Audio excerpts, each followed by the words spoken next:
नमस्कार दोस्तों, सर्दियां शुरू हो चुकी हैं और एसआईआर ने गर्मी भी फैलाना शुरू कर दिया है। यस, स्पेशल इंटेंसिव रिवीजन या विशेष गहन पुनरीक्षण जो इस समय 12 प्रदेशों में शुरू हो गया है बिहार के बाद, उसको लेकर के लोगों के मन में बहुत सारे सवाल हैं, बहुत सारे कन्फ्यूजन हैं। तो आज हम लोग इस वीडियो में उसी के बारे में बात करेंगे। बहुत ज़्यादा आपका समय न लेते हुए सीधे मुद्दे पर आते हैं और एसआईआर के हम लोग सबसे पहले जानते हैं कि इसके जो इम्पोर्टेंट्स कुछ डेट्स हैं, पहले हम लोग उसको जान लेते हैं। फिर इम्पोर्टेंट डेट्स जानने के बाद हम वीडियो में ये जानेंगे कि एसआईआर में आपको पेपर कौन-कौन से देने हैं, कब देने हैं, आप जो बीएलओ आपके पास फॉर्म लेकर के आएगा उस फॉर्म को आपको भरना कैसे है और आप ऑनलाइन अपना 2003 का वोटर लिस्ट कैसे डाउनलोड करेंगे। तो आज इस वीडियो को हम लोग 3 पार्ट में देखेंगे। आज पहले पार्ट में हम लोग इम्पोर्टेंट डेट्स, कौन से पेपर्स आपको देने हैं, कब देने हैं इसके बारे में हम बात करेंगे। किसको पेपर नहीं देना है ये भी हम बताएंगे और बहुत ही साधारण सी भाषा में एसआईआर को हम लोग समझेंगे और बहुत ज़्यादा घबराने की ज़रूरत नहीं है। तो हम लोग इसके इम्पोर्टेंट डेट्स के बारे में अगर हम बात करें तो अक्टूबर 28 से लेकर के 3 नवंबर तक बीएलओस की ट्रेनिंग वगैरह होनी थी और 2003 की जो वोटर लिस्ट वगैरह था उसके पीडीएफ वगैरह जो है वो प्रिंट होने थे। उसके बाद 4 नवंबर से लेकर के 4 दिसंबर तक बीएलओस आपके घर घर, हम सभी के घर घर जाएंगे और गणना प्रपत्र जो उनको दिए गए हैं वो डिस्ट्रीब्यूट करेंगे। ठीक है। उसके बाद 9 दिसंबर को जो है, मतलब वो जो 4 दिसंबर के बाद गणना प्रपत्र वो अपना रिसीव करेंगे 4 दिसंबर तक। 9 दिसंबर को जो है पब्लिकेशन हो जाएगा इलेक्टोरल रोल का, जो ड्राफ्ट कॉपी आ जाएगी। अब उस इलेक्टोरल रोल की जब ड्राफ्ट कॉपी आ जाएगी और उसमें यदि आपका नाम नहीं है तो आप उसको, उसके जो ऑब्जेक्शंस हैं और क्लेम्स हैं, उसका पीरियड 9 दिसंबर से लेकर के 8 जनवरी 2026 तक होगा। उसके बाद 9 दिसंबर से लेकर 8 जनवरी तक ऑब्जेक्शन और क्लेम के पीरियड जब खत्म हो जाएंगे तो उसके बाद इलेक्शन कमीशन की ओर से जिसको नोटिस भेजना है पेपर लेने के लिए, वो फेज दिसंबर 9 से लेकर के 31 2026 तक होगा और नोटिस के बाद उसी में आपकी हियरिंग और वेरिफिकेशन भी होंगे। उसके बाद फाइनल वोटर लिस्ट जो है वो फरवरी 7 को पब्लिश होगा। ठीक है। तो ये इंपॉर्टेंट 4 डेट्स थी जिसके, इन 4 डेट्स को लेकर के एसआईआर प्रक्रिया को पूरी होनी है। अब हम लोग जानते हैं कि हमारे पास पेपर्स क्या है, क्या हमको पेपर्स देने हैं, कब हमको पेपर देने हैं, किसको पेपर नहीं देना है। इसके लिए 2-3 इंपॉर्टेंट डेट्स हम लोग पहले याद करेंगे। सबसे पहले तो आपको जो डेट याद करनी है वो है 1 जुलाई 1987। जी हाँ, अगर 1 जुलाई 1987 से पहले आपका जन्म भारत में हुआ है और 2003 की सूची में आपका लिस्ट है, 2003 की जो सूची है उसमें आपका लिस्ट है, तो उसके लिए आपको और किसी पेपर्स को देने की जरूरत नहीं है। लेकिन 1 जुलाई 1987 से पहले आपका भारत में जन्म हुआ है और आपका नाम 2003 की जो एसआईआर की सूची आई है उसमें अगर नहीं है तो आपको एक पेपर उसमें उपलब्ध कराना है, जो 13 डॉक्यूमेंट्स इसमें बताए गए हैं। अभी डॉक्यूमेंट्स क्या क्या है उसके बारे में हम लोग बाद में बात करेंगे। ठीक है। दूसरी डेट आप याद रखिए, 1 जुलाई 1987 से लेकर के 2 दिसंबर 2004 के बीच अगर आपका जन्म भारत में हुआ है तो आपको अपना अभिलेख तो दिखाना ही है। अपने अभिलेख के साथ साथ आपको अपने माता या पिता में किसी एक लोग का पेपर और दिखाना पड़ेगा।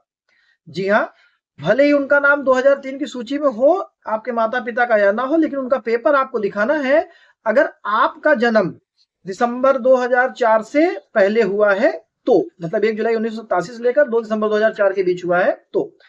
तीसरा जो डेट है, अगर आपका जन्म 2 दिसंबर 2004 के बीच भारत में हुआ है तो आपको अपना भी पेपर दिखाना है और अपने पेपर के साथ साथ अपने माता और पिता का भी पेपर आपको दिखाना पड़ेगा। तो ये 3 इंपॉर्टेंट डेट्स है। पहला डेट हो गया 1 जुलाई 1987, दूसरी डेट हो गई 1 जुलाई 1987 से 2 दिसंबर 2004, तीसरी डेट आपकी हो गई 2 दिसंबर 2004 के बाद। तो ये 3 इंपॉर्टेंट डेट्स जो है इसको आप याद रखिए। अब आइए हम लोग बात करते हैं कि आपको पेपर्स में क्या क्या देने हैं। तो जो 13 तरह के पेपर के बारे में बात किया गया है, देखिए मेरे पास लिस्ट है इसकी, मैं आपको दिखाता हूँ, स्क्रीन पर भी मैं लगा दूंगा। ये जो आपको जब इनविटेशन फॉर्म मिलेगा तो उसमें इसके पीछे जो है ये ऐसे लिखा रहेगा। ठीक है।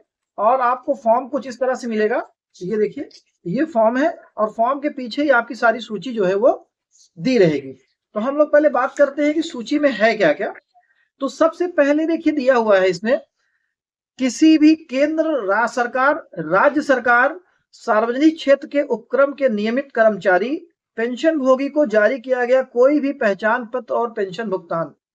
मतलब सरकार द्वारा जारी किया गया कोई भी पहचान पत्र, अगर आपके यहाँ कोई सरकारी एम्प्लॉय था या उसका पेंशन अगर चल रहा है तो पेंशन का भी अगर कोई पेपर है तो आप दे सकते हैं। पेपर नंबर 2, 1 जुलाई 1987 से पहले सरकार स्थानीय प्राधिकरणों, बैंकों, डाकघर, LIC, सार्वजनिक क्षेत्र के उपक्रमों द्वारा भारत में जारी किया गया कोई भी पहचान पत्र, प्रमाण पत्र और अभिलेख। ठीक है, मतलब 1 जुलाई 1987 से पहले सरकार के द्वारा या स्थानीय प्राधिकरण जो होते हैं, मतलब बैंक्स हो गए या कोई भी हो गए, उनके द्वारा, डाकघरों के द्वारा, LIC के द्वारा अगर आपको कोई पहचान पत्र दिया गया है तो भी वो पेपर आपका काम करेगा। तीसरा है बर्थ सर्टिफिकेट, सक्षम प्राधिकारी द्वारा जारी जन्म प्रमाण पत्र। चौथा है पासपोर्ट। पांचवा है मान्यता प्राप्त बोर्ड विश्वविद्यालय द्वारा जारी मैट्रिकुलेशन शैक्षणिक प्रमाण पत्र, मतलब हाई स्कूल का सर्टिफिकेट चाहिए जिसमें डेट ऑफ बर्थ लिखा रहता है। छठवां है सक्षम राज्य प्राधिकारी द्वारा जारी स्थानीय निवास प्रमाण पत्र। सातवां है वन अधिकार प्रमाण पत्र। आठवां है सक्षम प्राधिकारी द्वारा जारी OBC, SC, ST या कोई भी जाति प्रमाण पत्र। राष्ट्रीय नागरिक रजिस्टर, जिसको हम लोग जो है NPR रजिस्टर भी बोलते हैं। राज्य स्थानीय प्राधिकरणों द्वारा तैयार किया गया परिवार रजिस्टर की नकल। सरकार द्वारा जारी कोई भी भूमि, मकान या आवंटन का पेपर, मतलब आपने अगर कोई जमीन वगैरह खरीदा है तो उसका पेपर भी अगर है तो वो भी आपका काम करेगा। राज्य आधार के लिए जो है आयोग के पत्र संख्या 23/2005 के अंतर्गत और दिनांक 9/9/2005 का अनुलग्नक द्वारा जारी निर्देश लागू होंगे। मतलब आधार आप लगा तो सकते हैं लेकिन वो सिर्फ पहचान का प्रमाण है। आधार ना तो आपके पते का प्रमाण पत्र कहलाएगा और ना ही आपके बर्थ का प्रूफ कहलाएगा। ठीक है, तो ये कुछ पेपर हैं जिसमें सबसे आसान पेपर है आपका निवास प्रमाण पत्र हो गया, जाति प्रमाण पत्र हो गया, पासपोर्ट वगैरह देखिए सबके पास नहीं है, अगर हाई स्कूल का पेपर वो हो गया, जमीन का पेपर हो गया। तो ये सारे पेपर्स हैं जिसमें से कोई एक पेपर आपको देना है। अब अगर 1 जुलाई 1987 के पहले का जन्म है तो आपको अपना इसमें का कोई एक पेपर देना है अगर आपका नाम 2003 की वोटर लिस्ट में नहीं है तो, और अगर 2003 की वोटर लिस्ट में नाम है तो आपको कोई भी पेपर देने की जरूरत नहीं है। 1 जुलाई 1987 से लेकर के 2 दिसंबर 2004 के बीच हुआ है, तो एक पेपर इनमें से आपको देना है कोई एक, और एक पेपर आपको अपने माता या पिता में किसी एक का दिखाना है। और अगर 2 दिसंबर 2004 के बाद का आपका जन्म है तो आपको अपना पेपर भी देना है, और अपने पेपर के साथ साथ आपको अपने माता और पिता दोनों का एक एक पेपर आपको दिखाना है।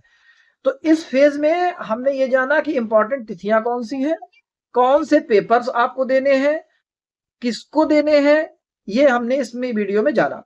अब जो सेकंड फेज की वीडियो आएगी जो बनाया जाएगा उसमें मैं आपको बताऊंगा कि जो फॉर्म आपको BLO देगा उस फॉर्म को आप सही कैसे भरेंगे ताकि कोई मिस्टेक उसमें ना हो। तीसरी वीडियो में हम ये जानेंगे कि हम अपना 2003 का जैसे वोटर लिस्ट वगैरह है उसको कैसे डाउनलोड करेंगे, और ऑनलाइन फॉर्म भरने का भी ऑप्शन आया है वो भी मैं आपको दिखाऊंगा कि कैसे फॉर्म भरेंगे।